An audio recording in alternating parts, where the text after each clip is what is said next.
رب یسر ولا تعسر وتمم بالخیر وبک نستعین یا فتاح یا فتاح یا فتاح رب زدنی علما رب زدنی علما رب زدنی علما۔ آج ہمارا 7th ڈے ہے، سبق نمبر بھی 7 ہے۔ ہم نے کل سورہ کوثر کا کیا تھا، تھوڑا سا ریویژن کرتے ہوئے چلے جائیں گے کہ 5 نمازوں کا اور رکعتوں کی تعداد آپ سب کو یاد ہو گئی ہیں۔ کل رکعت ہماری 4 ہیں، ظہر کی 12 رکعت، عصر کی 8 رکعت، مغرب کی 7 اور عشاء کی 17۔ آپ کے پاس نوٹس ہے، یاد کریں اس کو سب سے پہلا، اور ایک کام کریں، یاد کرنے کے بعد گروپ میں ٹائپ کر دیجیے گا۔ ایک بار لکھے جائیں نا ہاتھ سے، پھر یاد ہو جاتے ہیں پکا۔ نمازوں سے پہلے اور بعد کی سنتوں کی فضیلت آپ سب کو پتہ ہے کہ جو 12 رکعت سنت موقدہ پہلے اور بعد میں جو آپ پڑھ رہے ہیں اس کے بدلے میں کیا ہو جائے گا، آپ کے لیے ایک محل بنایا جاتا ہے۔ اللہ تعالیٰ اس کے لیے ایک جنت میں محل بناتے ہیں۔ اور پھر 4 رکعت ظہر اور یہ سارا ہم پڑھنے کے بعد میں جتنے بھی ہوتے ہیں 12 رکعت سنت موقدہ، یہ اس طرح کا آتا ہے ترتیب۔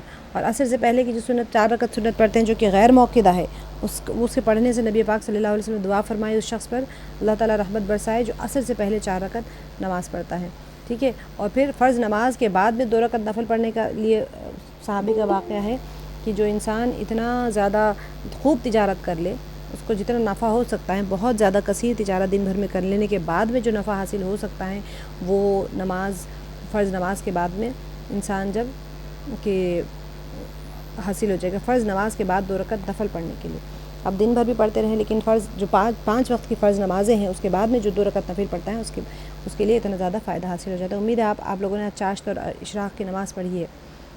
نماز اشراق کی آپ کو فضیلت آپ لوگوں کو سب کو بتائے کہ طلوع آفتاب کی 20 منٹ کے بعد سے شروع ہوتی ہے اور دن کے چوتھائی حصے گزرنے تک رہتا ہے۔ میں نے آپ کو بتایا تھا اس کا وقت کیسے کیلکولیٹ کرنا ہے۔ طلوع آفتاب آپ کا 6 بجے اگر ہو رہا ہے تو پھر شام میں 7 بجے اگر غروب ہو رہا ہے تو آپ کے 13 گھنٹے ہو گئے ہیں۔ 13 گھنٹے ڈیوائیڈیڈ بائی 4 کریں تو تقریباً آپ کو 4 گھنٹے 20 منٹ ہوں گے۔ 6 بجے 7 8 9 10 بج کے 20 منٹ تک آپ کو نماز اشراق کا وقت رہے گا۔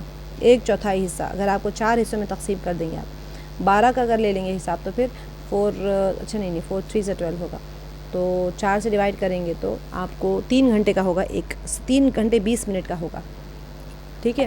تو اب آپ اس کو 3 گھنٹے یعنی 6 بجے اگر آپ کا طلوع آفتاب ہو رہا ہے تو پھر 6 7 8 9 بج کے 20 منٹ تک، ٹھیک ہے، 9 بج کے 20 منٹ تک آپ کا اشراق کا وقت رہے گا۔ جیسے اشراق کا وقت ختم ہو گیا آپ کا چاشت کا وقت شروع ہو جائے گا، اور چاشت کا وقت آپ کا 1/4 دن کا 1/4 حصہ ختم ہونے کے بعد سے لے کے زوال سے پہلے تک رہے گا۔ زوال تک ہی سمجھ لیں، لیکن زوال سے تھوڑی دیر پہلے روک لیں کیونکہ آپ کو زوال کا پتہ نہیں چلتا ہے نا، تو اس وجہ سے اب تھوڑا سا آپ نے چاشت کی نماز، اپنی اشراق کی نماز، اگر اشراق کی نماز آپ نے مکمل پڑھ لیا ہے ایک ساتھ نماز کے بعد میں ذکر کرتے ہوئے رہ کے، تو پھر آپ کو ایک کامل حج اور عمرے کا ثواب ملے گا۔ اور اگر آپ اٹھ گئے مثال کے طور پہ تو اللہ سے دعا کرے، اللہ تعالیٰ کامل حج اور عمرے کا ثواب بھی دے دیں گے، لیکن کیونکہ حدیث مبارکہ ہے متصل ہوا بیٹھا ہوا ہے اور اپنی جگہ بیٹھا ہوا ہے، بات نہیں کر رہا ہے، کسی ذکر میں لگا ہوا ہے، پھر اگر ایسے پڑھ لیا ہے تو دن کے شروع کے حصے میں خالص اللہ کے واسطے اگر کوئی بندہ 4 رکعت نماز پڑھ لے تو اس دن کے آخر حصے تک یعنی شام تک اللہ تعالیٰ اس کے لیے اس کی ضرورتوں کے لیے کافی ہو جاتے ہیں۔ تو یہ آپ چاہے تو نمازوں کی تعداد کتنی ہے، 2 رکعت سے لے کے آپ 2 رکعت بھی پڑھ لیں یا پھر 4 پڑھے 6 پڑھے، جتنے پڑھنا ہو آپ 12 رکعت تک پڑھ سکتے ہیں۔ 2 یا 4 رکعت نفل کی نیت پڑھ لیں۔ اب نفل نمازوں کی آپ کو ویسے ہی تعداد نہیں ہوتی ہے تو آپ پڑھ سکتے ہیں۔ آگے آپ نے دیکھی تھی چاشت کی نماز کا وقت ہے، چاشت سورج کی روشنی خوب تیز ہونے کے بعد سے لے کے، تو اب وقت کیسے نکالیں گے؟ وقت آپ کا 1/4 حصہ گزر جانے کے بعد یعنی 9 بج کے 20 منٹ کے آپ کے چاشت کا اشراق کا وقت ختم ہو گیا، وہاں سے آپ کا چاشت کا وقت شروع ہو گیا تو زوال تک رہتا ہے، ٹھیک ہے۔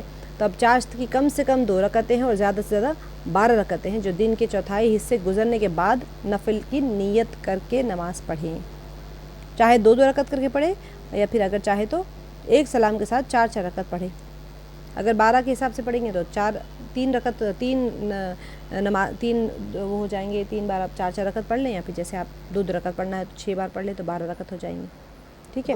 اس کی فضیلتیں آپ لوگ خود دیکھیں، سب سے زیادہ فضیلت اس کی یہی ہے کہ اللہ سبحانہ تعالیٰ اس کے لیے کافی ہو جاتے ہیں، اور جو 2 رکعت پڑھنے کا اہتمام کرتا ہے اس کے سارے گناہ معاف کر دیے جاتے ہیں اگرچہ وہ سمندر کے جھاگ کے برابر ہو، سبحان اللہ۔ اور ہم نے قضا نماز پڑھنے کا کل میں نے آپ لوگوں کو بتایا تھا کہ قضا نماز میں مکروہ اوقات میں نہیں پڑھنا چاہیے، یعنی کہ طلوع، زوال اور غروب کے وقت میں نہیں پڑھنا چاہیے۔ کسی کے اوپر ذمہ ہو اگر قضا نماز ہے تو پھر وہ کیسے پڑھے؟ اچھا، فرض اور وتر نمازوں کی قضا کرنا لازم ہو جائے گی، سنتوں کی قضا نہیں ہوگی، ٹھیک ہے۔ اب اس کے لیے زوال، غروب اور طلوع کے وقت میں نہ پڑھے، اس کے علاوہ کسی بھی وقت میں انسان پڑھ سکتا ہے۔ اور اس کی جو قضا نماز پڑھنے کا طریقہ میں نے آپ کو بتایا تھا کہ جو ادا نماز پڑھنے والا ہے وہ ادا نماز سے پہلے قضا پڑھ لے، اگر ادا نماز کا وقت ختم پہ ہے بالکل بھی تو پھر ادا پڑھ لے، قضا نہیں پڑے گا اس وقت میں، ٹھیک ہے۔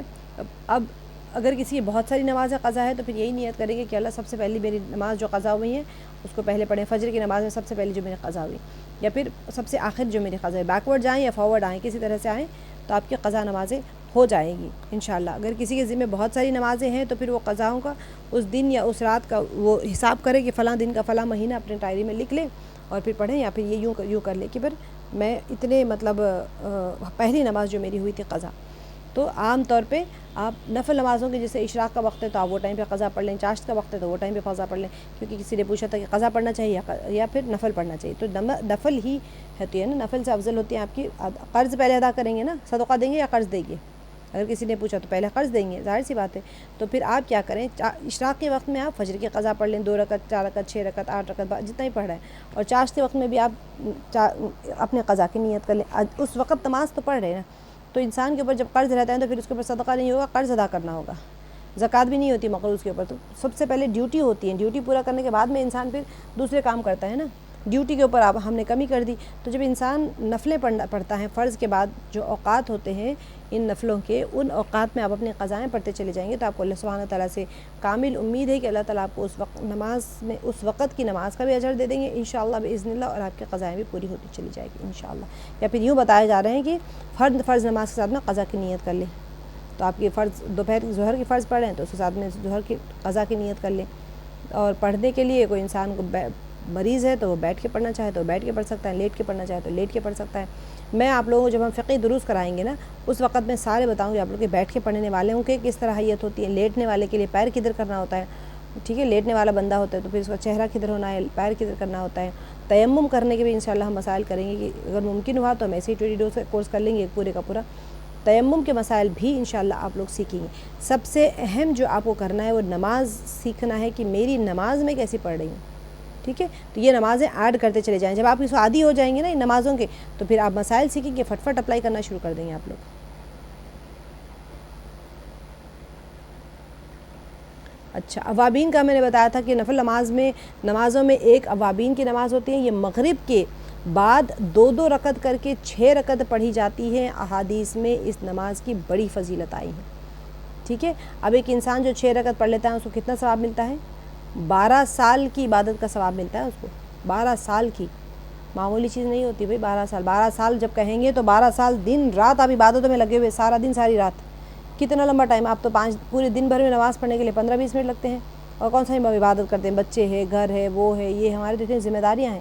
آپ سوچیں کہ آرام سے آپ کو 12 سال کی عبادت کا ثواب مل رہا ہے، آپ جنگل میں چلے جا کے سارا 12 سال کھائیں نہ پیے نہ سوئے نہ کچھ کریں اور 12 سال تک اللہ کی عبادت کرے، اس کو جتنا اجر مل رہا ہے، اگر اللہ تعالیٰ کہہ دیں کہ بھائی جو نماز مغرب کے بعد 6 رکعت اوابین کے پڑھ دے اس کو 12، تو بندہ جو کہے گا کہ بھائی میں یہاں پر اتنی عبادتیں کر رہا ہوں اس کو ایسے ہی دے رہے ہیں آپ، ایسے ہی کچھ کیا 10-15 منٹ کی عبادت کتنی ہوئی اس کی، اور میں یہاں پر ساری زندگی لگا ہوا ہوں، اس کے بدلے میں اس بندے کو بھی وہی دیا جا رہا ہے۔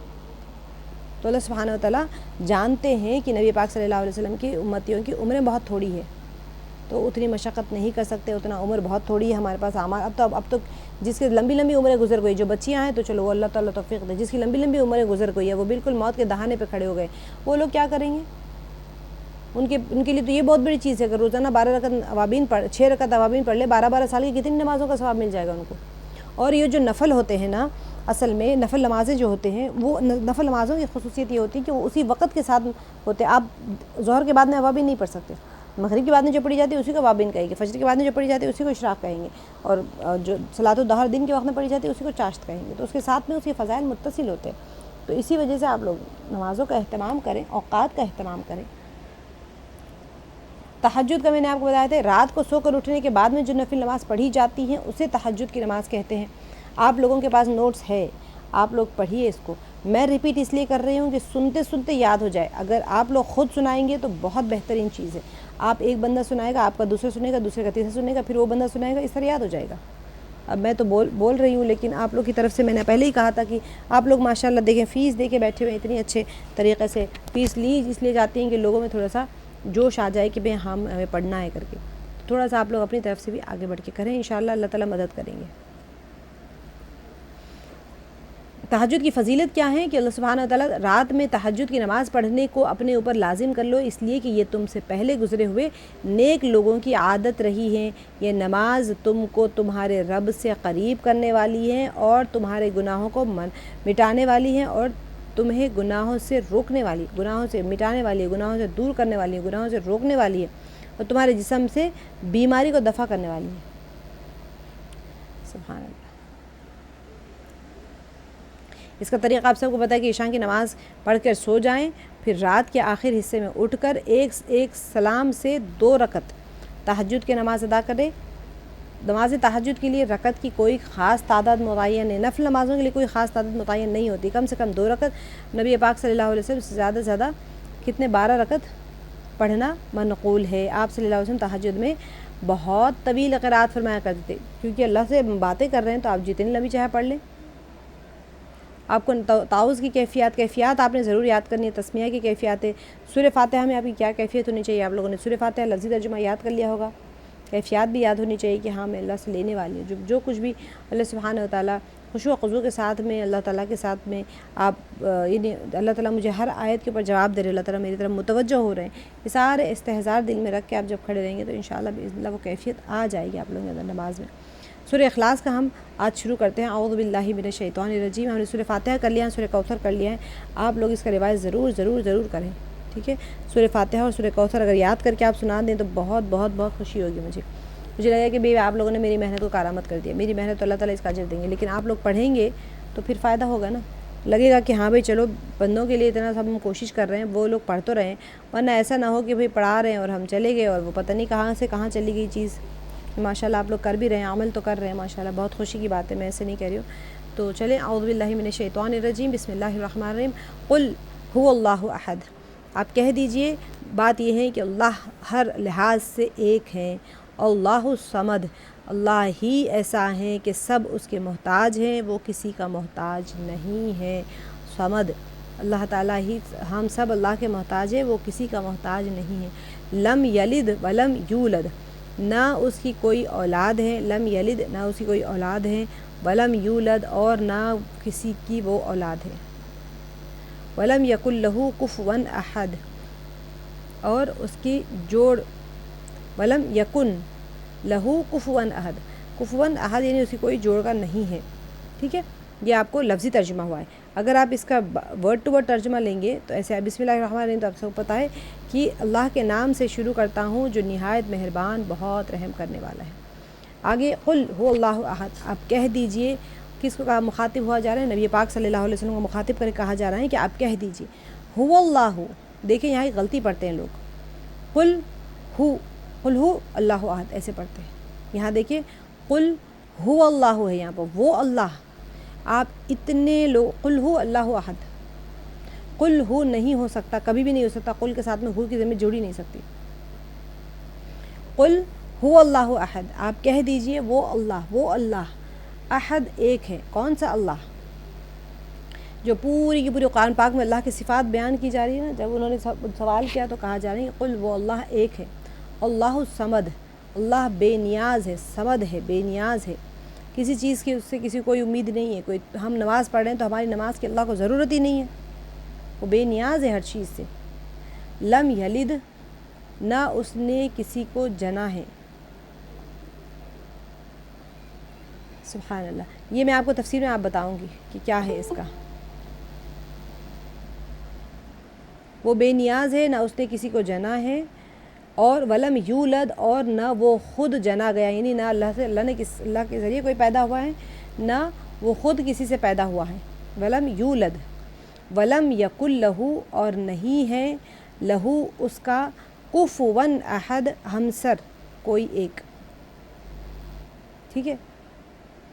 یہاں پر آپ دیکھ لیں گرامیٹیکل پوائنٹ سے قل جو ہے آپ کہہ دو کے معنی میں آتا ہے، باب نصرہ سے فعل امر واحد حاضر ہے، بعینی ہے، قرآن پاک میں 270 ٹائمز آیا ہے، اور اسی مادے سے 1722 ٹائمز ریپیٹ ہوا ہے۔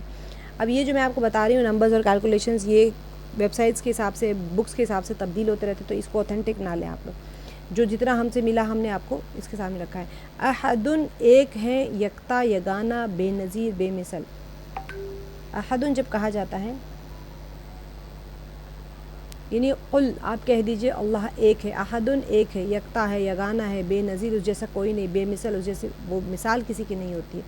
صمد جو ہوتا ہے صمد وہ کسی کا محتاج نہیں، کسی پر اعتماد کر کے اس کی جانب قصد کرنا، اس کو کہتے ہیں صمد. وہ کسی کا محتاج ہی نہیں ہے. ہمیں ضرورت پڑتی ہے، لوگ ہم محتاج، اللہ تعالیٰ کسی کا محتاج نہیں ہے.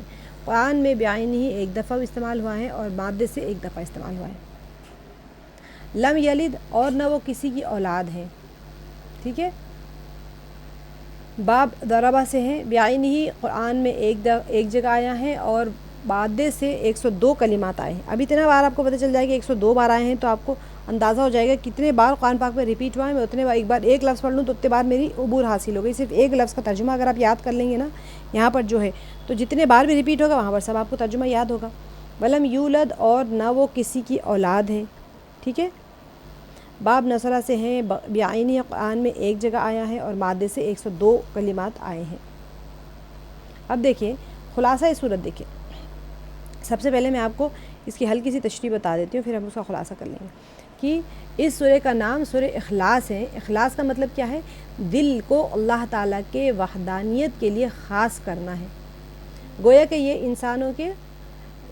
انسانوں کے قلوب کو اللہ تعالیٰ کی توحید کے لیے مختص کرنے والی سورہ ہے. خاص کر لیا آپ نے اپنے دل کو اللہ تعالیٰ کی توحید کے لیے، اللہ کی عبادت کے لیے. ٹھیک ہے. اب یہاں پر اس میں اللہ تعالیٰ کی توحید کا ذکر ہے، اسی لیے قل هو اللہ یعنی سورہ اخلاص کہا گیا ہے. تو کیوں کہا گیا ہے؟ کہ اخلاص کا مطلب دل کو اللہ تعالیٰ کے وحدانیت کے لیے خاص کرنا. دل کو اللہ تعالیٰ کی وحدانیت کے لیے خاص کرنا.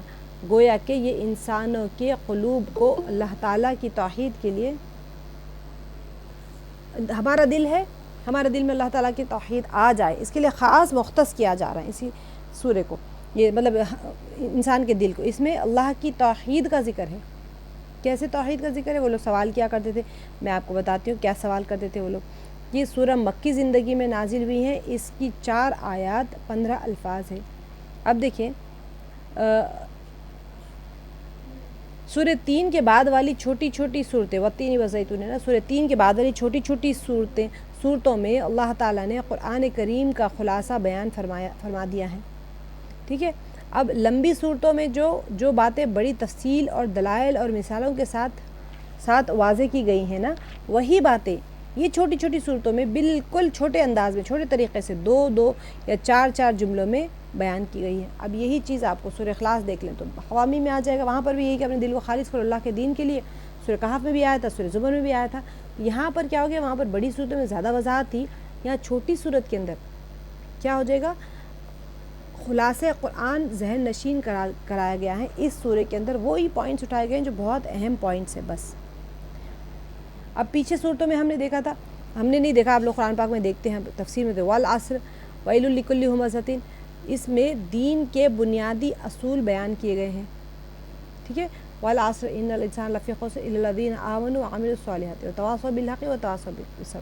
یہ جو اس کے اندر صفات جو بیان کی جائی ہیں نا سورہ عصر میں، اور ویل لکل ہمزۃ لمزہ، اس میں دین کے بنیادی اصول بیان کیے گئے ہیں. اس سے پہلے کیا ہوا؟ سورہ لم یکن الذین کفروا، یہ والی صورت میں دین کا نچوڑ اور خلاصہ ذکر کیا گیا تھا. اب دیکھیں بہت اہم چیز یہ ہوتی ہے کہ انسان وہ زمانہ دیکھیں، کفار مکہ کا زمانہ ہے. اب یہ سب سے زیادہ اہمیت رکھنے والی چیز ہے. پھر اس بارے میں رکاوٹ بننے والی چیزیں کون سی ہیں؟ مثلا مال کی محبت، خاندان یا جو انسان کے قبیلے ہوتے ہیں اس کے ساتھ میں محبت کا ذکر کیا گیا. اور پھر اس کے بعد میں نظریات کے فساد اور دہریت اور زن پرستی، یہ ساری چیزیں آ گئی اس کے اندر، اس کا بھی رد کیا جاتا ہے یہ چھوٹی چھوٹی صورتوں کے اندر میں. اور ملوکیت پرستی اور قومیت پرستی کی مذمت بیان ہو چکی ہے. بادشاہت، انسان ملوکیت پسندی آ جاتا ہے اور قوم پسندی آ جاتا ہے، اس کی بھی اللہ تعالیٰ نے وہاں پر آگے کی صورتوں میں اس کے بعد وہ بھی ایک بیماری ہے جو انسان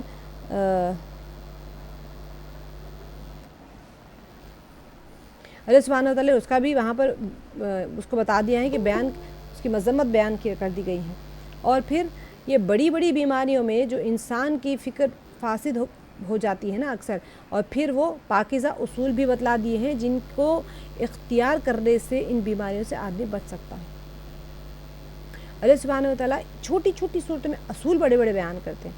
اس سے پہلے قرآن کریم کی اہمیت بیان ہو چکی ہے کہ چھوٹی جتنی بھی مذہبیت جو ہوتی ہے وہاں پر اس کا رد ہو چکا ہے کہ بھئی وہ لوگ بت پرستی کرتے تھے. تو کہا گیا نا سورہ کافرون میں آپ ہمارے بتوں کی کچھ دن عبادت کریں، ہم آپ کے بتوں کی عبادت کریں. تو اللہ تعالیٰ نے فرما دیا کہ نہیں، ایسے تو نہیں ہو سکتا. تو یہ ساری جو ریاکاروں کا اور جھوٹے مذہب پرستوں کی ناکامی کا ذکر ہوا ہے. اور پھر ان تمام چیزوں کو بیان کرنے کے بعد میں آخر میں کفار کو چیلنج کیا گیا ہے کہ اگر اتنی باتیں بیان کرنے کے بعد بھی تم راہ راست پر نہیں آئے تو پھر تمہارے ساتھ قطع تعلقی ہے، بس ہم تم سے قطع تعلق ہو جائیں گے. اب سوائے جنگ کے کوئی طریقہ کار باقی نہیں رہا. اس سورے میں اس بات کی بشارت دی گئی ہے کہ صحیح فکر رکھنے والوں کو فتح حاصل ہوگی.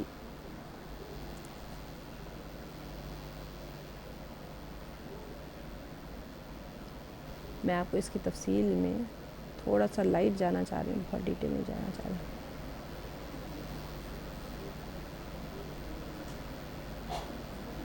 ایک منٹ رکیں.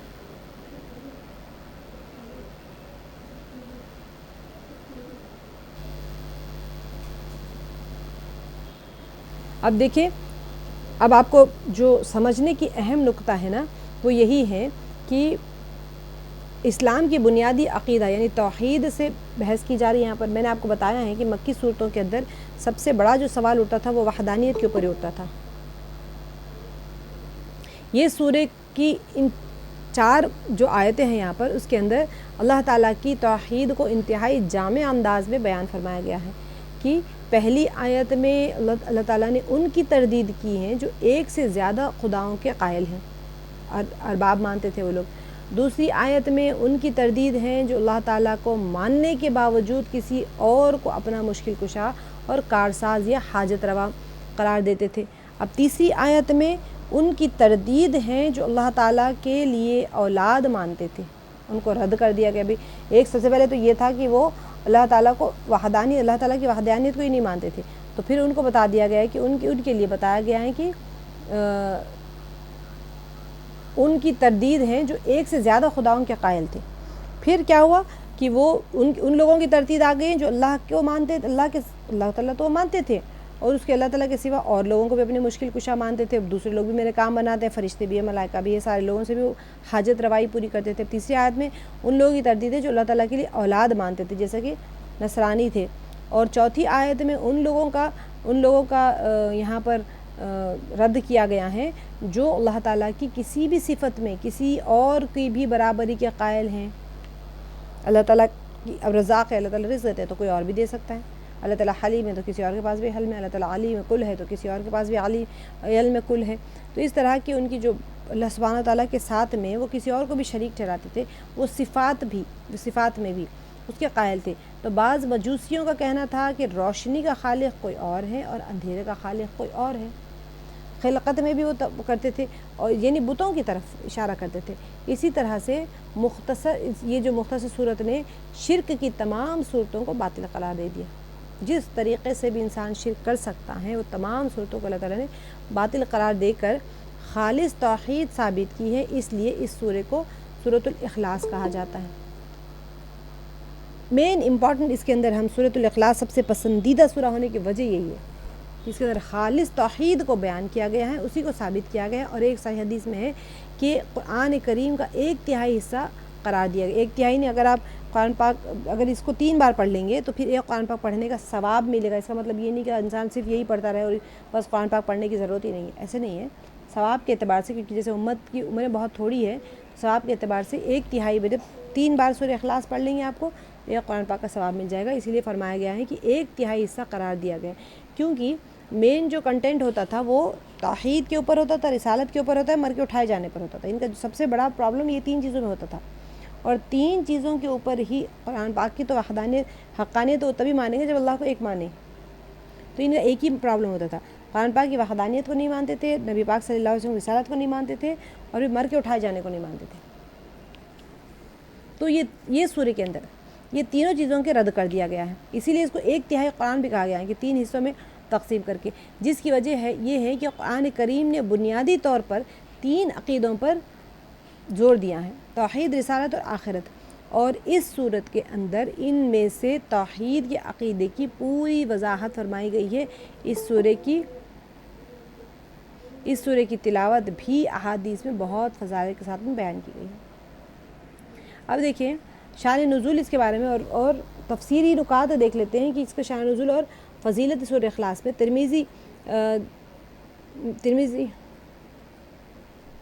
ترمذی اور حاکم میں ہے کہ یہاں پر تھوڑے سے پرنٹ مسٹیکس ہیں، ایکسٹریملی سوری، اور کہ مشرکین مکہ نے اللہ تعالیٰ کا نسب پوچھا۔ اب ان کے پاس میں آپ کو بتاتی ہوں ہمیشہ کہ ان کے پاس نسب کے بڑے چرچے ہوتے ہیں، ان کے پاس گھوڑوں کے بھی نسب ان کو یاد رکھتے، ساتھ ساتھ پشتوں تک نسب یاد رکھتے تھے لوگ ان کے گھوڑوں کے۔ تو اللہ تعالیٰ کی نسب پوچھا ان لوگوں نے، بیہودہ سوال تھا بے شک، لیکن ان لوگوں نے پوچھا اللہ کا نسب بتاؤ بھائی۔ اور وہ لوگ روایت میں ہیں کہ یہ بھی پوچھا تھا کہ اللہ کس چیز کا بنا ہوا ہے، سونا ہے، چاندی ہے، اور کچھ جو کچھ بھی ہے تو ہمیں بتاؤ۔ تو اس کے جواب میں یہ صورت نازل ہوئی، ٹھیک ہے۔ فضیلت کے اعتبار سے ایک مرتبہ رسول اللہ صلی اللہ علیہ وسلم نے فرمایا تھا کہ سب لوگوں کو جمع کرو، میں 1/3 قرآن سناؤں گا۔ پھر آپ صلی اللہ علیہ وسلم نے یہ سورہ قرات فرمائی اور فرمایا یہ 1/3 قرآن کے برابر ہے۔ سبحان اللہ، یعنی آپ اس کو 3 بار پڑھ لیں گے تو یہ قرآن کا ثواب مل جائے گا، 1 بار پڑھیں گے تو 1/3 قرآن کا ثواب ملے گا۔ تو ایک شخص نے آپ صلی اللہ علیہ وسلم سے عرض کیا مجھے اس صورت یعنی سورہ اخلاص سے بڑی محبت ہے۔ آپ صلی اللہ علیہ وسلم نے فرمایا کہ اس کی محبت نے تمہیں جنت میں داخل کر دیا ہے۔ سبحان اللہ، سبحان اللہ۔ آپ صلی اللہ علیہ وسلم نے فرمایا کہ 3 صورتیں معوذتین اور قل هو اللہ احد تو تورات، زبور اور انجیل اور قرآن سب میں نازل ہوئی ہیں، رات کو ان کو پڑھے بغیر نہ سونا چاہیے۔ معوذتین سورہ فلق، سورہ ناس، اور اس کے ساتھ سورہ اخلاص، ٹھیک ہے۔ تو یہ کہاں تورات میں، انجیل اور قرآن سب میں نازل ہوئی ہیں، اور رات کو ان کو پڑھے بغیر نہ سونا چاہیے۔ اچھا، آپ صلی اللہ علیہ وسلم نے فرمایا کہ جو انہیں صبح و شام پڑھے اس کو ہر بلا سے بچانے کے لیے کافی ہے، یہ سورہ آپ کو ہر بلا سے بچانے کے لیے کافی ہے۔ اور اب دیکھیں قل هو اللہ احد کہا گیا نا، احد کے مفہوم میں اکیلا کے ساتھ یہ بھی ہے کہ وہ ترکیب یعنی وہ ترکیب جڑنے کے مطلب یہ کہ کئی مادوں سے جڑ کر بننے والی چیز ہے، اور تجزیہ یعنی ٹکڑے ٹکڑے نہیں کیا جا سکتا، تعدد یعنی کہ کئی عدد ہونے، اور کسی چیز کی مشابہت سے پاک ہے۔ نہ تو اللہ تعالیٰ کی ذات کے ٹکڑے ہو سکتے ہیں، نہ اللہ سبحانہ تعالیٰ کی ذات کے کوئی گنتی عدد گن سکتا ہے، نہ اللہ سبحانہ تعالیٰ کی کوئی چیز میں جیسے مثال کے طور پہ خصوصیات کے اندر بھی شریک نہیں ہوتا ہے، اور کسی چیز کی مشابہت سے بھی اللہ تعالیٰ پاک ہے کہ اس کے جیسے ہے اللہ تعالیٰ، اس کے جیسے اس کے جیسے نہیں کہہ سکتے۔ انسان کو کہہ سکتے فلاں کے چہرے کی طرح ہے، فلاں جھاڑ کو دیکھ کر یہ آم کا جھاڑ نیم کے جھاڑ کی طرح گھنا ہے لیکن آم لگتے ہیں، اس کے کچھ نہ کچھ مشابہت ہوگی، لیکن اللہ سبحانہ وتعالیٰ کسی چیز کی مشابہت سے پاک ہے۔ یہ کفار کے سوال کا جواب ہوا۔ ذات اور صفات کی سب جو ہوتی ہیں بحثیں، جو ہوتی ہیں ذات کی اور صفات کی جو سب بحثیں ہیں اس میں آ گئی ہیں، ایک چھوٹے سورہ اخلاص کے اندر ساری چیزیں سمیٹ لی گئی، اسی لیے اس کو 1/3 قرآن کہا گیا ہے۔ منکرین اور فلاسفہ نے دنیا کی چیزوں کے پیش نظر بحثیں کی، جو چیز آپ کے سامنے نظر آئی اس کو سامنے رکھ کے منکرین نے بحث کرنا شروع کر دیتے، جبکہ اس جیسی کوئی شے نہیں ہے، اللہ سبحانہ تعالیٰ کی جیسی کوئی شے ہے ہی نہیں، مثل ہی نہیں ہے اللہ تعالیٰ کی کوئی۔ مشرکین نے بھی دنیا کی اشیاء پر قیاس کر کے شرک کیا۔ بت کیوں بنایا انسان نے؟ کیونکہ وہ کہتے ہیں کہ بت انسان کا بنا ہوا ہے تو اس کی ایک مشابہت ہوتی ہے، اس کو مماثلت محسوس کرتا ہے اس میں، اسی لیے بت بنا لیا۔ تو اللہ سبحانہ وتعالیٰ کی ہر چیز سے بری ہے، تو اب نہ اس کی اللہ سبحانہ وتعالیٰ کی مثل ہے، ہم یہ نہیں کہہ سکتے کہ نور ہے تو ہر طرف نور ہے، ہاتھ اگر ہے تو کیسے، پیر اگر ہے تو کیسے، چہرہ اگر ہے تو کیسے، آخر ہے کیسے آپ سے اللہ تعالیٰ، کسی کو نہیں پتہ، کیونکہ وہ کسی کی جیسے ہے نہیں، کسی کے ساتھ تشبیہ نہیں دی سکتی کہ یہ بتا دیں کہ یہ اللہ تعالیٰ ایسے دکھتے ہیں۔ سبحان اللہ۔ مشرکین نے بھی دنیا کی اشیاء پر قیاس کر کے شرک کیا، جب کہ شرک کیا۔ اب بچے کون، بہت تھوڑے سے مشرکین تھے جو کہ باقی سب لوگ ایمان میں جڑنے لگے، تو پھر اب ان کو ڈر لگنے لگا کہ ہمارا کیا ہوگا۔ تو یہ کیا کرتے تھے، اصل میں ان کا عقیدہ جو ہوتا تھا، مشرکین دنیا کی اشیاء پر قیاس کر کے شرک کیا کرتے تھے، جب کہ وہ کیا ہوگا، اللہ سبحانہ وتعالیٰ اکیلے ہیں، اللہ تعالیٰ کی تشبیہ نہیں ہے، تو وہ بے مثال ہیں، اسی لیے احد کہا گیا ہے۔ اس کو کسی بھی چیز، اللہ سبحانہ وتعالیٰ کو کسی بھی چیز پر قیاس نہیں کیا جا سکتا۔ آپ یہ نہیں کہہ سکتے کہ یہ ان کی طرح ہے یا ان کی طرح ہے، قیاس نہیں کر سکتے کس چیز کے اوپر بھی اللہ سبحانہ وتعالیٰ۔ جیسے کہ آیت میں آپ دیکھیں گے لیس کمثلہ، سورہ شعراء میں ہے، الصمد کے بہت سے معنی ہیں۔ احد تو کسی چیز سے بھی یعنی کسی چیز پر قیاس نہیں کیا جا سکتا، اللہ تعالیٰ واحد ہے۔ اور صمد کے بہت سے معنی ہیں، اور وہ سب صفات اللہ پر صفات جو ہے اللہ تعالیٰ میں ہے۔ امام ابراہیم رحمۃ اللہ علیہ نے فرمایا، اور اصل معنی ہے جس کی طرف لوگ اپنی حاجات و ضروریات میں رجوع کرتے ہیں، ٹھیک ہے، اللہ تعالیٰ سے ہی تو ہم رجوع کرتے ہیں۔ صمد یعنی کہ وہ سب صفات اللہ تعالیٰ ہی کے لیے ہے، اور بہت سے معنی اس کے آ جاتے ہیں، اور اصل معنی یہ ہے کہ جس کی طرف لوگ اپنی حاجات و ضروریات میں رجوع کریں۔ اب ہم کس کی طرف رجوع کریں گے، اور صمد کی طرف رجوع کریں گے، یہ ہماری ضروریات کو پوری کرنے والی ذات بھی اللہ صمد کی ہی ہے۔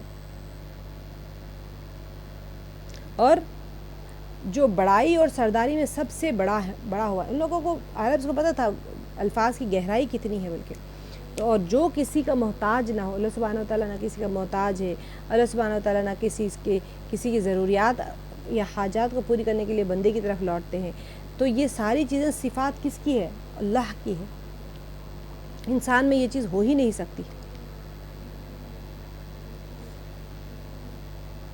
اور جو کسی کا محتاج بھی نہیں ہوتا ہے، اللہ سبحانہ وتعالیٰ کسی کے محتاج نہیں ہے، وہ ہمیشہ سے اور ہمیشہ رہیں گے، یعنی سب سے بے نیاز لیکن سب سے شدید پیار کرنے والے ہیں۔ اللہ سبحانہ وتعالیٰ کی محبت بندے کے ساتھ اس قدر شدید ہوتی ہے کہ بندہ سمندر کے جتنے گناہ لے کے اتنے گناہ کرے کہ عرش تک پہنچ جائے، لیکن وہ دل سے توبہ کر لے ایک بار تو اللہ تعالیٰ سے معاف کر دیتے ہیں۔ اسی وجہ سے اللہ تعالیٰ رحمان ہے، وہ رحمان والا اور تعلق والا انسان کے ساتھ میں وہ کنیکشن ہو جاتا ہے۔ تو کیا فرمایا کہ وہ بے ہما اور باہما ہے، یعنی سب سے بے نیاز لیکن سب سے شدید پیار والے ہیں اور تعلق والے ہیں۔ جو بندہ اللہ تک پہنچنا چاہتا ہے تو پھر زیادہ سورہ اخلاص پڑھے۔ ان دونوں باتوں کو ایک ساتھ دل میں لانے سے محبت الہی میں نکھار آتا ہے، یعنی اخلاص پیدا ہوتا ہے۔ اور اخلاص کے معنی ہے کھوٹ یا ملاوٹ دور کرنا۔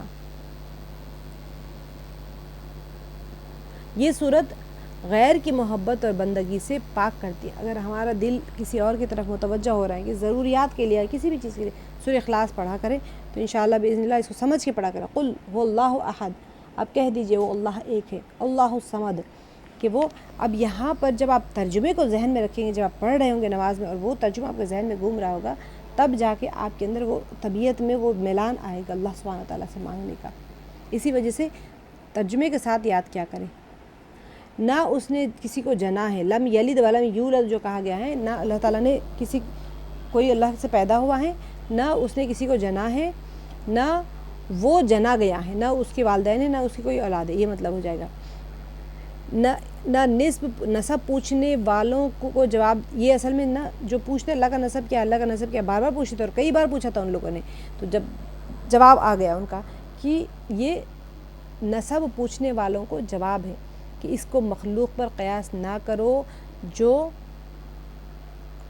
تناسل اور نر مادہ کے ملاپ سے وجود میں آتی ہے۔ انسان کے اوپر ہم قیاس کر ہی نہیں سکتے، اللہ سبحانہ تعالیٰ ابد سے ہے، ازل تک رہیں گے، اور اللہ سبحانہ تعالیٰ بس ہے۔ اب انسان کی پیدائش کے اوپر اس کو اللہ تعالیٰ کو کیسے ہم بٹھا سکتے ہیں؟ انسان کی پیدائش کے لیے ماں اور باپ کی ضرورت ہوتی ہے، سارا کچھ ہوتا ہے، تو یہاں پر اللہ تعالیٰ کے لیے تو کوئی ہے ہی نہیں، نہ اس کو کسی نے جنا، نہ وہ کوئی اس سے جنا ہے۔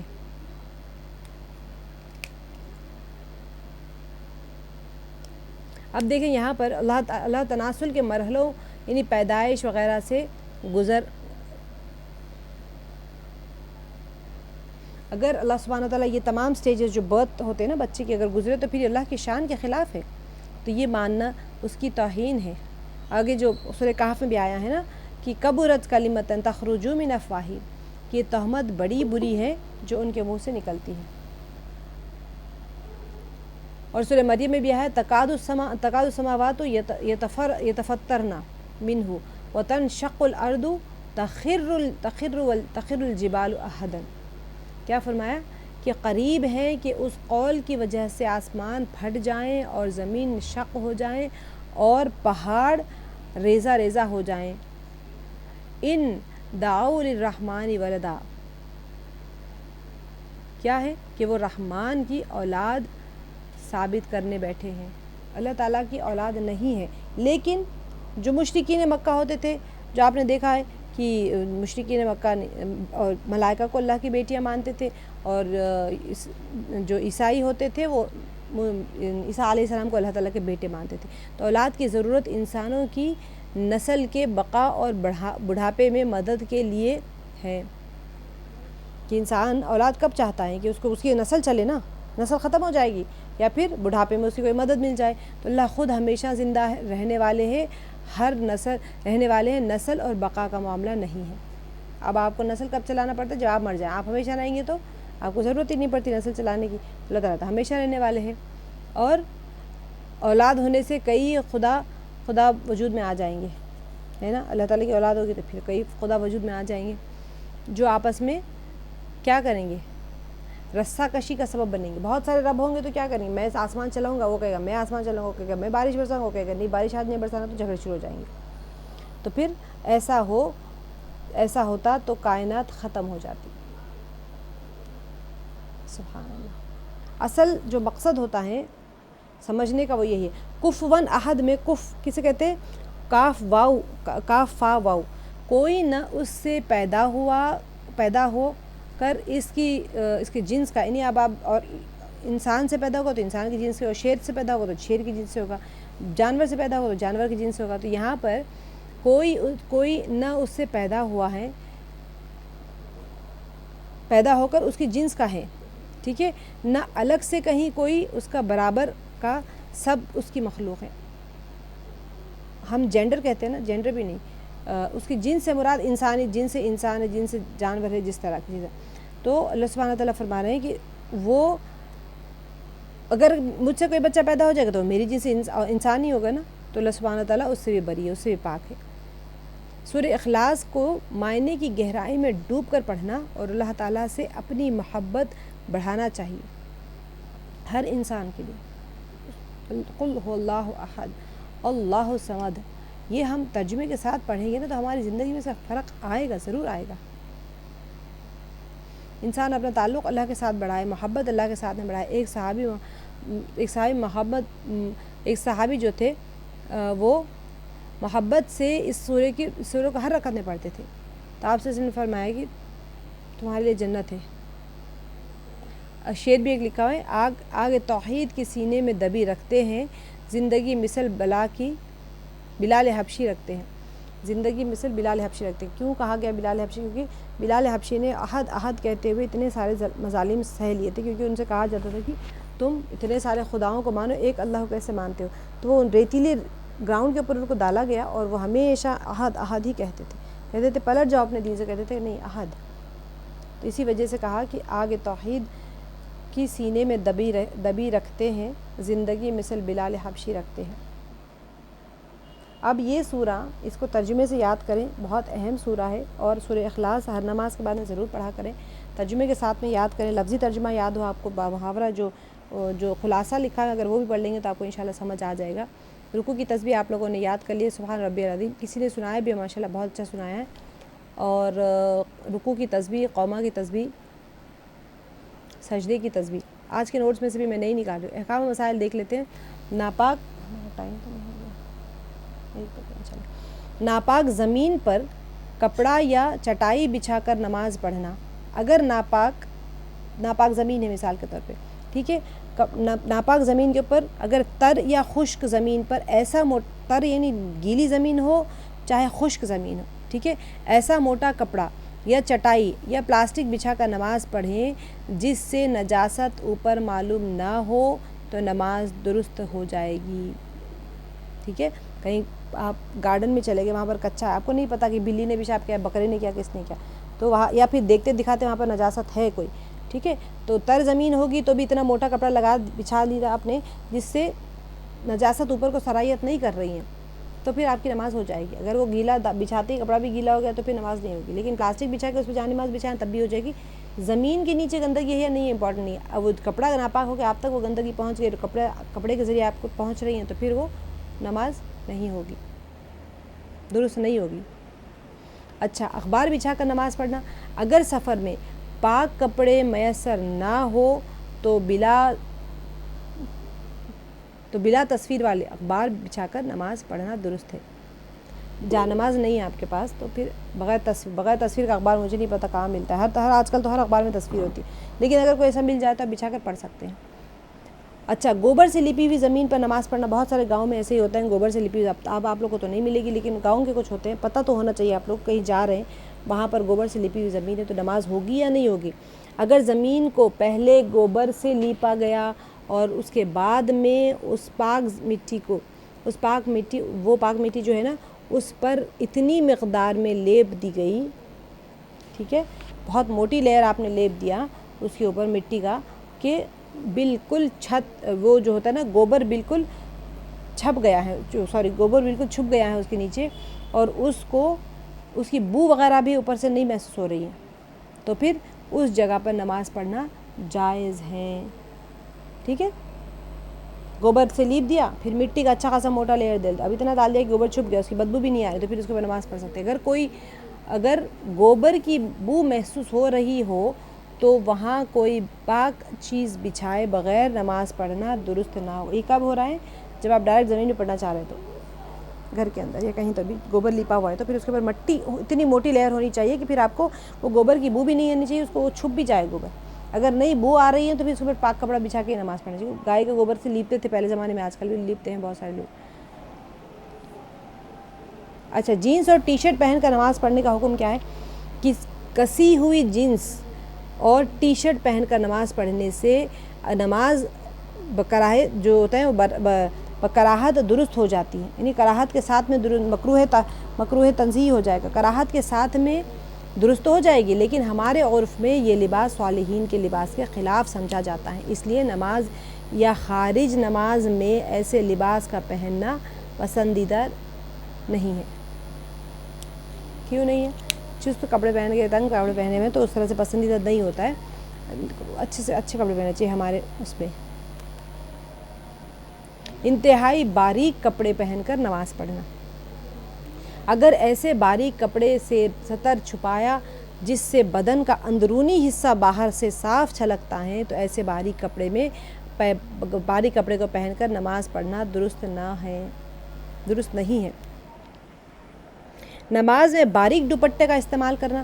عورت کا ایسا باریک دوپٹہ پہن کر نماز پڑھنا درست نہیں ہے جس سے بالکل صاف نظر آتا ہو. ٹھیک ہے, کپڑے باریک پہن لیے یا پھر باریک دوپٹہ پہنا جس سے بال اندر کے نظر آ رہے ہیں صاف, تو پھر اس سے نماز نہیں ہوگی. اچھا, ایک منٹ, اب ہماری جو ہے سیرت کا دیکھ لیتے ہیں کہ ہمارے پیارے نبی صلی اللہ علیہ وسلم کا بچپن. حضرت بی بی آمنہ رضی اللہ عنہ جو تھے آپ صلی اللہ علیہ وسلم کی والدہ, آپ صلی اللہ علیہ وسلم کو بلا لیے تھے تو دیکھ کر بہت خوش ہوئی, محبت سے پالنے لگی. 6 سال کے ہوئے, ٹھیک ہے, جب 6 سال کے ہوئے تو آپ صلی اللہ علیہ وسلم کو لے کر مائکے گئیں. راستے میں بیمار ہو کر چل بسیں.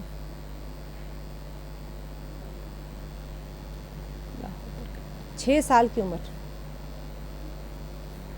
ماں باپ دونوں کا سایہ سر سے اٹھ گیا.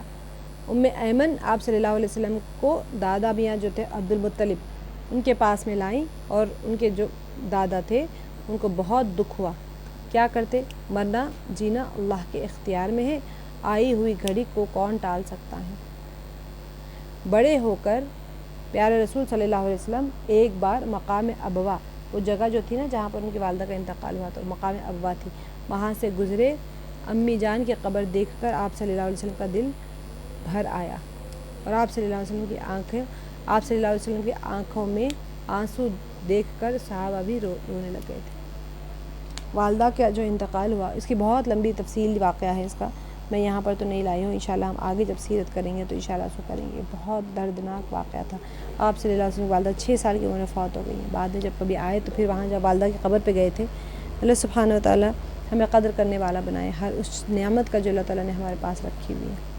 تو یہ سیرت کی چھوٹی چھوٹی سے ہم لوگ لیں گے، جب جوڑیں گے تو آپ لوگ کو انشاءاللہ ضرور ہو جائے گا۔ آج ہم نے احکام و مسائل بھی اہم تھے آج کے، اور سورہ اخلاص کا بہت آسان ہے، کوئی مشکل نہیں ہے، اس کے اندر میں زیادہ ڈیٹیل تفسیر بھی نہیں کیا آپ لوگوں کو، بہت ہی آسان سے خلاصے میں سمجھ میں آ گیا کہ اس کے اندر توحید کے اوپر بیان کیا جا رہا ہے، نہ اللہ تعالیٰ کسی کی پیدا، نہ اللہ تعالیٰ ایک ہے، اور اللہ تعالیٰ اللہ کی اولاد بھی نہیں ہے، نہ اللہ کسی سے پیدا کیا گیا، وہ کفوا احد ہے۔ وہ اس کے لیے بہت اہم سورہ کو یاد کرنے کی جب کوشش کریں گے نا تو پھر آپ کو ہم ورڈ ٹو ورڈ میننگ سے ساتھ یاد کریں گے تو بھولیں گے نہیں انشاءاللہ، نماز میں ہی پڑھیں گے۔ ابھی یاد کر لیجیے گا، عصر اور مغرب کی نمازیں پڑھ لیجیے گا، ٹھیک ہے نا۔ وہ خود اللہ تعالیٰ نہ وہ خود جنے گئے ہیں، اور نہ ہی اور ولم یکن، اور نہیں ہے لہو ان کے لیے کفوا احد، کوئی بھی ہمسر، کوئی بھی ایک ہمسر نہیں ہے ہم جیسا، آپ سے اللہ تعالیٰ کے جیسا۔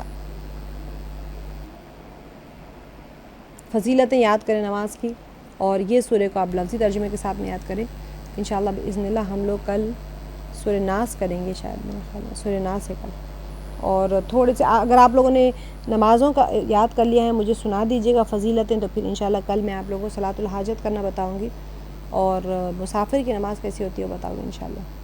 اگر ہو گیا یاد کرنے کا تو ورنہ لوڈ نہ ڈال لیں اپنے آپ پہ،